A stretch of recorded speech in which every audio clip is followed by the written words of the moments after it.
ঠাকুর মা স্বামীজির শ্রীচরণে ভক্তিপূর্ণ প্রণাম জানিয়ে আজকের নিবেদন পতিতপাবনী মায়ের প্রাণের ভাষা। 1916 খ্রিস্টাব্দে দুর্গাপুজোর সময় শ্রীমা বেলুড় মঠে এসেছিলেন। অষ্টমীর দিন বহু লোক তার শ্রীচরণ স্পর্শ করে প্রণাম করেছিল। তারপর দেখা গেল মা বারবার গঙ্গাজলে পা ধুচ্ছেন। যোগেন মা জিজ্ঞাসা করলেন, মা ও কি হচ্ছে, সর্দি করবে যে? মা বললেন, যোগেন কি বলবো, এক একজন প্রণাম করে যেন গা ঠান্ডা হয়, আবার এক একজন প্রণাম করে যেন গায়ে আগুন ঢেলে দেয়। গঙ্গা জলে না ধুলে বাঁচি নেই।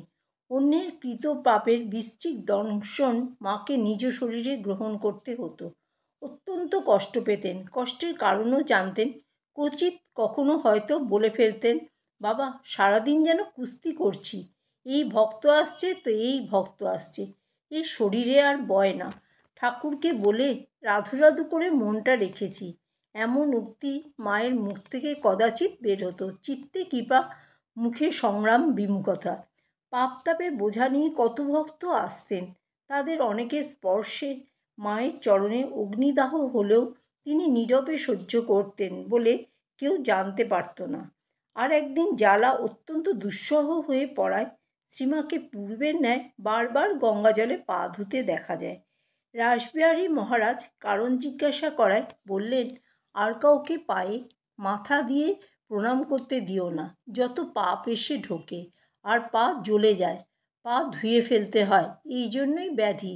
দূর থেকে প্রণাম করতে বলবে। নিজে দগ্ধ হয়ে যাচ্ছেন, তবু বলছেন, বাছার আমার অঙ্গ জুড়াক, আমি তাদের হয়ে ভুগি, কাউকে ফিরিয়ে দিও না। ওরা যে আমার জন্য বড় দুঃসহ অর্ঘ্য নিয়ে এসেছে। আমি যে সকলের মা, আমি যদি না ভুগি এ বিশ্বভুবনে কে আছে যে তাদের হয়ে ভুগবে?